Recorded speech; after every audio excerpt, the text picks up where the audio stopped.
En esta sección de la clase vamos a desarrollar los temas del sistema estático de desagüe cloacal y el sistema de ventilaciones cloacales.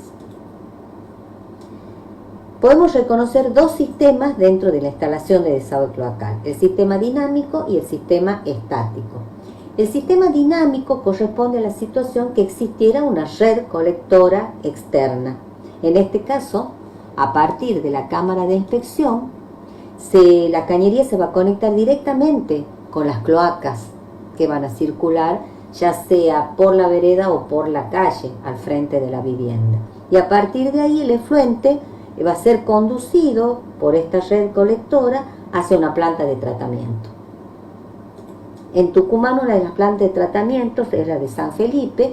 Ahí se procesa el efluente cloacal, se separan los sólidos del líquido, el líquido es tratado, se le quitan las bacterias contaminantes y se lo vuelca al río. Ese sería el proceso que lleva el efluente hasta su destino final, que es el río. Ahora bien, en el caso de no tener una red colectora externa, el destino final del efluente de una vivienda, de un edificio, es el propio lote en donde se encuentra este edificio. En Tucumán, en el último censo, que fue en el 2010, se detectó que el 55% de la población no tiene conexión a la red externa. Bueno, es un censo de hace 10 años, habría que ver en este momento en qué condición está, pero lo cierto es que un gran porcentaje de la población de nuestra provincia tiene un sistema estático de desagüe cloacal. En el caso de tener un sistema estático, ¿cómo se resuelve? En ese caso, después de la cámara de inspección, la instalación continúa con una cámara séptica, que es una pequeña planta de tratamiento del efluente, y luego el efluente se lo manda a un pozo en donde el terreno absorbe estos líquidos cloacales. Esta sería la resolución en el proyecto que nosotros estamos mostrando como ejemplo, en donde además del planteo de la cámara y del pozo absorbente, se ha planteado una futura conexión a la red externa. Y ustedes vean que se ha desviado la ubicación de estos componentes justamente para asegurarnos que en el momento que haya una red externa sea muy sencillo conectarse a ella, modificando simplemente el cojinete y desactivando todos estos artefactos pertenecientes al sistema estático.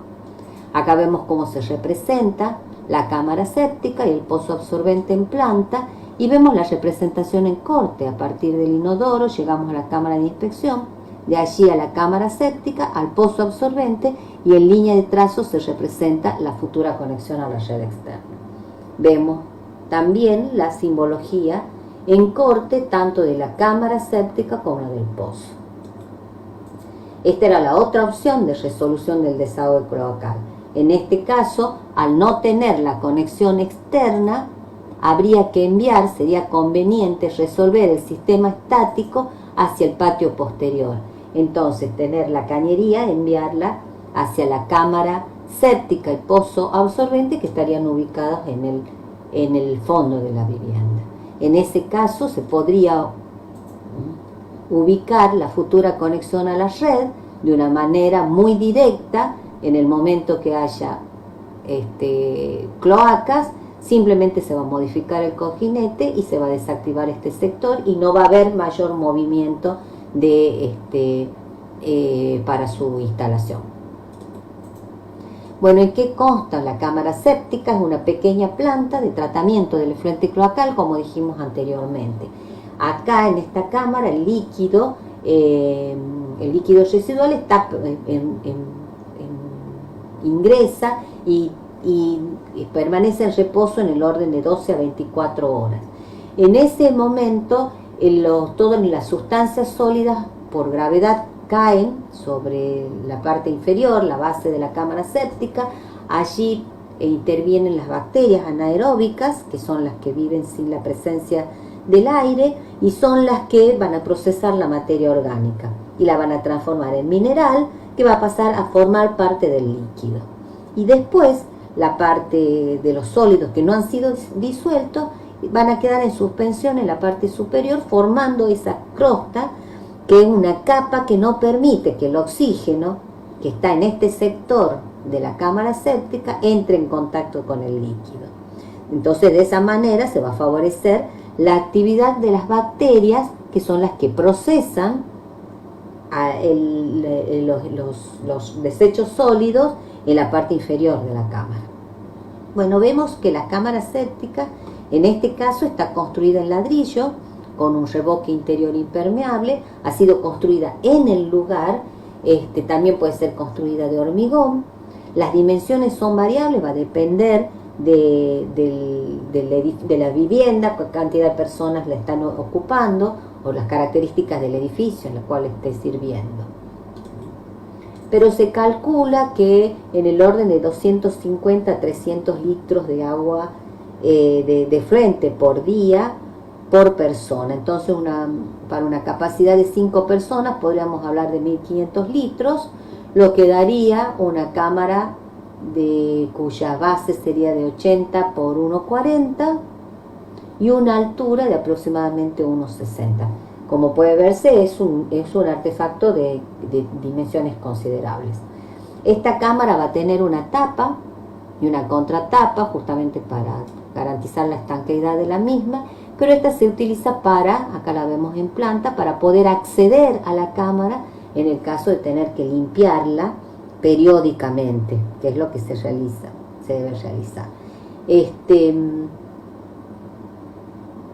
En ella el líquido ingresa desde la cámara de inspección, una cañería de 100 que se sumerge dentro de la cámara, del líquido de la cámara, justamente para evitar que los gases retornen hacia el interior de la cañería.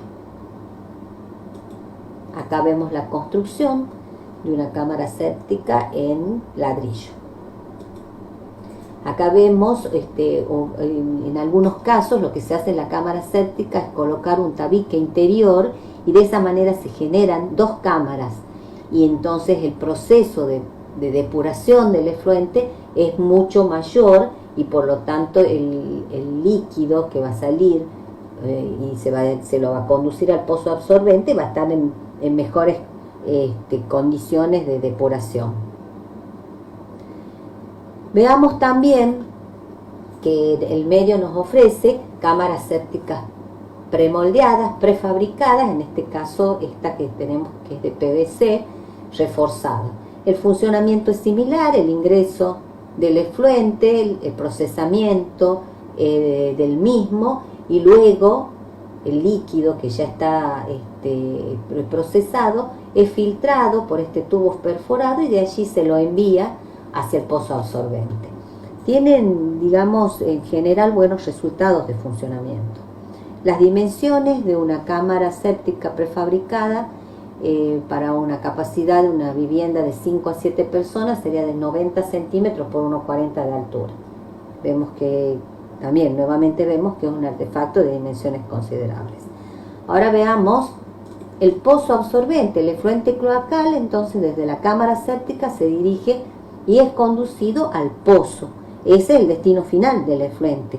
Allí el líquido cloacal va a llegar y va a ser absorbido por el terreno. El pozo tiene un diámetro entre 1 metro a 1,20 y una profundidad que va a ser variable. Va a depender sobre todo de la profundidad que tengan las napas subterráneas, porque el pozo no puede llegar hasta ese nivel porque las podría contaminar al agua de esas napas.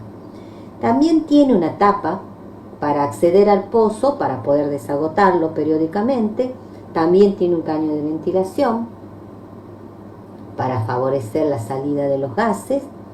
Y veamos cómo se realiza el proceso de construcción, que nuestro medio actualmente sigue siendo bastante artesanal. Se realiza el cavado y luego del cavado, en la parte superior, que son las primeras metros de profundidad del pozo, se van a asegurar las paredes, ya sea colocando un muro perforado de ladrillo, como el que vemos en esta foto, como vemos en el gráfico, o también se pueden utilizar estos aros de hormigón premoldeado que también están perforados.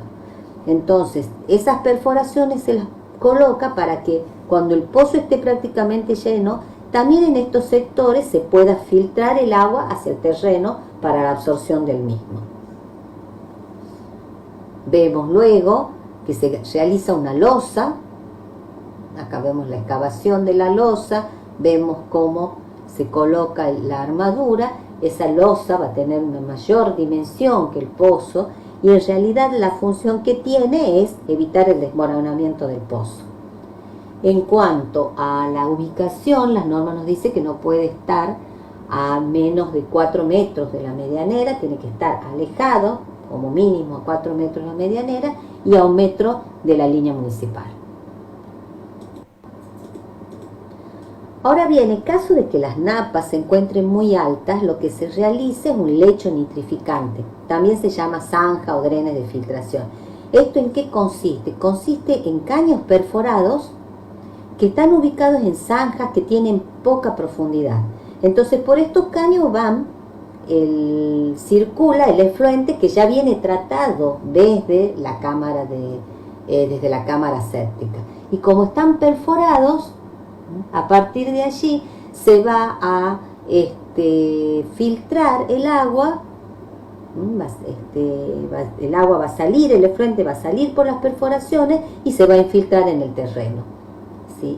Estos caños son cubiertos por cascotes, y están dentro de una zanja que tiene cascotes, que tiene piedra, luego es cubierto y se coloca tierra en la parte superior.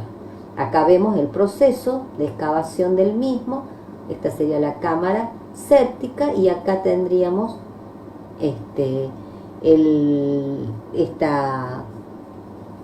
zanja nitrificante.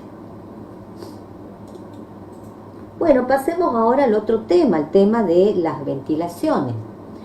Ya dijimos a lo largo de las distintas clases que los efluentes cloacales tienen materia orgánica, que éstas se descomponen y generan gases. Y estos gases tienen que evacuarse, porque si no pueden producir obstrucciones y pueden evitar que el efluente circule en forma normal. Entonces, básicamente el sistema de ventilaciones tiene la función de eliminar al exterior esos gases y tiene que eliminarlos en sectores en que no produzcan molestias o interferencias.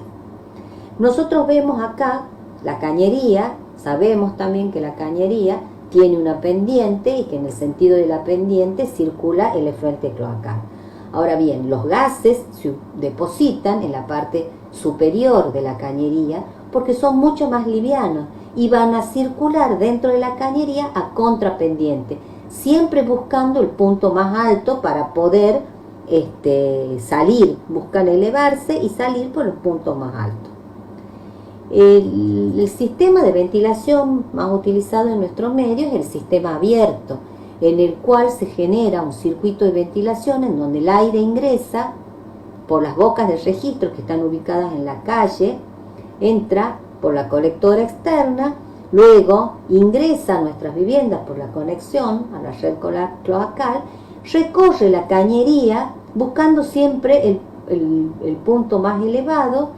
Y justamente en el artefacto más alejado de la cañería y el más elevado se debe colocar el caño de ventilación, en donde por efecto chimenea va a favorecer aún más la salida y la extracción de estos gases. Entonces las normas establecen que se debe colocar el conducto de ventilación en el punto más alejado de la cañería principal, en el artefacto principal más alejado. Entonces, como vemos en este caso, el inodoro más alejado en donde se colocó el conducto de ventilación. Ahora bien, las normas también posibilitan que en caso de que ese artefacto que sea más alejado esté a una distancia no mayor a 10 metros, en ese caso se puede ventilar directamente la cámara de inspección. Veamos cómo se ventila. Ahí se coloca el conducto de ventilación debajo de la tapa y contratapa, justamente porque esta es el área en donde están los gases. Entonces, para favorecer la salida de los mismos.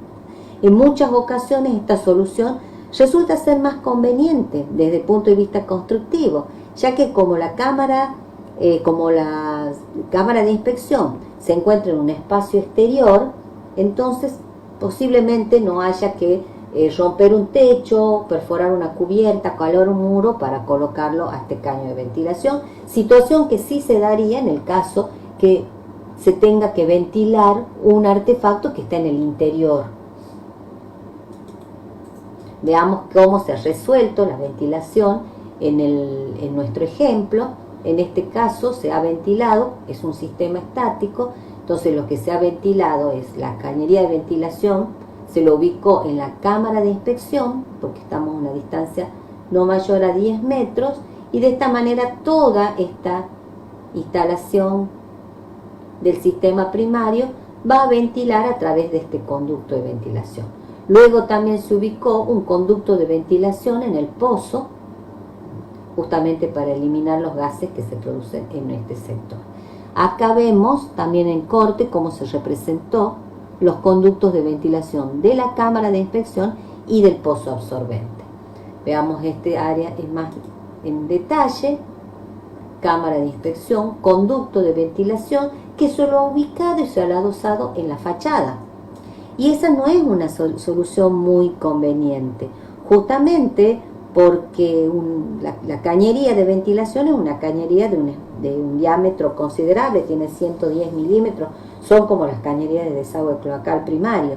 Entonces, si a este caño se la quiere embutir porque está en una fachada y no queremos que se vea, va a haber que calar ese frente y después habrá que ver cómo queda esa fachada. O si no, si se lo deja a la vista, obviamente no va a quedar estéticamente correcto. Entonces hay que pensar bien cuando se lo define dónde va a ir, justamente para acompañar a la estética que nosotros estemos planteando en nuestra resolución formal del edificio. En este caso sí se ha ventilado con un caño de ventilación el pozo absorbente. Este caño está adosado a la medianera, es más fácil de resolver constructivamente la ubicación de este caño. Bueno, obviamente las salidas de las ventilaciones de los gases cloacales tienen que estar alejadas de las personas. Entonces habrá que tener en cuenta las restricciones reglamentarias. Las normas establecen que un conducto de ventilación deberá estar alejado como mínimo 4 metros de una puerta o ventana y en altura deberá superar en 2 metros a la altura superior de la misma. A su vez tiene que estar alejada del tanque, reserva 4 metros, superar en 30 centímetros el conducto de ventilación del tanque. Si sale y sobresale en un techo que no es accesible, debe tener una altura de 30 centímetros como mínimo. Eso es para garantizar la salida a los 4 vientos de los gases. Siempre hay que considerar la cubierta accesible más alta. Si aquí hay un desnivel, se deberá considerar los 30 centímetros con respecto a la parte más alta. Ahora, si la cubierta es accesible, tendrá que tener una altura mínima de 2 metros, justamente para que esta salida esté sobre de la altura de una persona. Y si tenemos de nuevo un desnivel y la cubierta accesible más alta, se deberá considerar para poner los 2 metros, para considerar los 2 metros de altura que deberá tener el conducto. Ahora, si esa cubierta que es accesible y que es alta está más lejos de 4 metros con respecto a la ventilación, bueno, en ese caso ya no va a ser necesario que supere en 2 metros a este nivel, sino con que supere en 2 metros con respecto a la cubierta accesible próxima a donde se encuentre esta ventilación.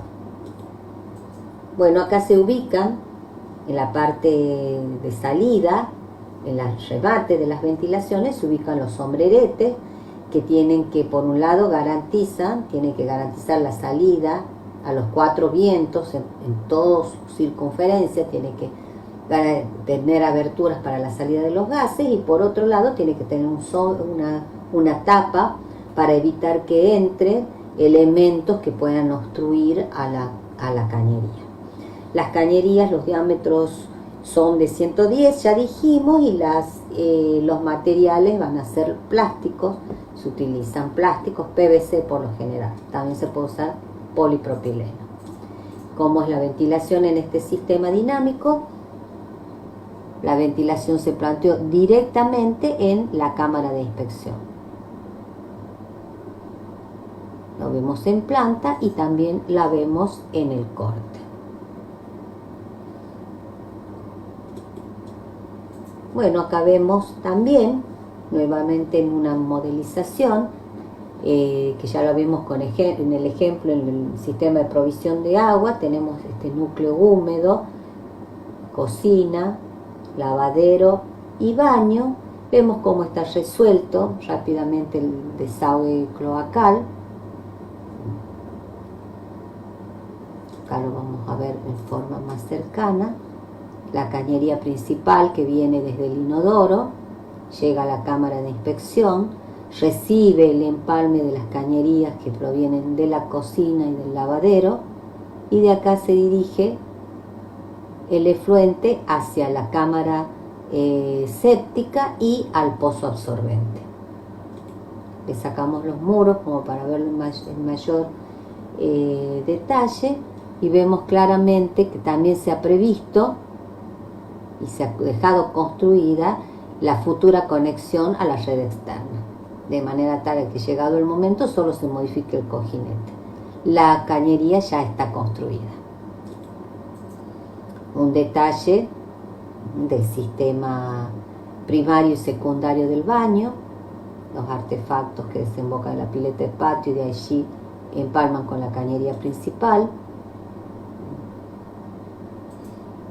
En esta vista podemos ver las verdaderas dimensiones que tiene estos artefactos, sobre todo la cámara séptica y el pozo absorbente.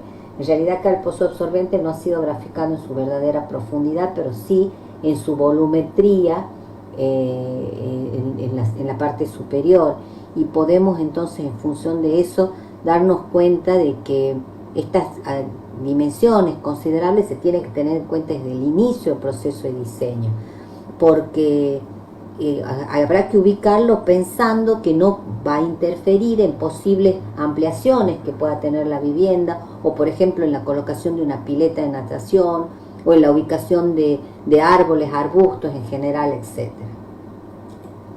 Acá vemos cómo está resuelto inclusive los sistemas de ventilación que directamente se han adosado a la pared medianera. Entonces podemos afirmar que la ubicación de cada uno de los componentes del sistema estático y de las ventilaciones se tiene que proyectar teniendo en cuenta no solo las restricciones reglamentarias, sino también hay que tener en cuenta aspectos estéticos y funcionales a resolver, y también aspectos constructivos.